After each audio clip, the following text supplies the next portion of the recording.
হে good people, আজকে আমরা দেখব কিভাবে Windows.Old ফোল্ডারটা ডিলিট করতে হয়। আচ্ছা, তো দেখেন আমার এই Windows.Old ফোল্ডারটার সাইজ কতটুকু আছে।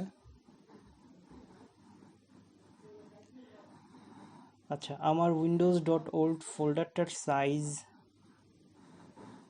12 GB, 12 GB থেকে একটু বেশি। সো এখন এটাকে ডিলিট করতে গেলে আমার প্রথমে এর প্রপার্টিজে যেতে হবে, যাওয়ার পরে ডিস্ক ক্লিন আপ, তারপর ক্লিন আপ সিস্টেম ফাইলস। আচ্ছা, এটার মধ্যে যাওয়ার পরে আমরা কই গেল,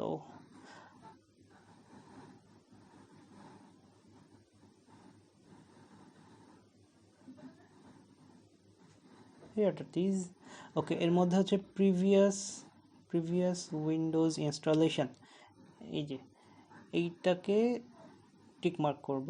ওকে, অ্যান্ড ডিলিট ফাইলস। ওকে, এখন আমরা বলি আমরা কেন এটাকে এইভাবে ডিলিট করতেছি। আমরা নর্মালি অন্য ফোল্ডারের মতো আমরা এই ফোল্ডারটাকে ডিলিট করতে পারবো না, বিকজ এখানে আমাদের কিছু পারমিশনস চাই। দ্যাটস ওয়াই আমরা অবশ্যই এই ফোল্ডারটাকে ডিলিট করতে গেলে আমাদেরকে এই ওয়েতে যেতে হবে। অ্যান্ড দেখেন আমার সি ড্রাইভে ফ্রি আছে অনলি 8 GB মতো, আর আমরা তো জানি যে আমাদের সি ড্রাইভের স্পেসটা কতটা ইম্পর্ট্যান্ট।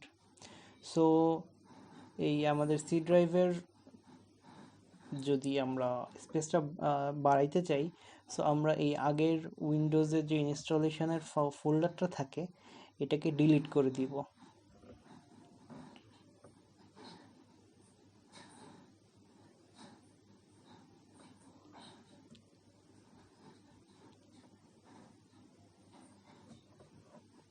ওকে, একটু সময় লাগে এই ডিলিট হইতে।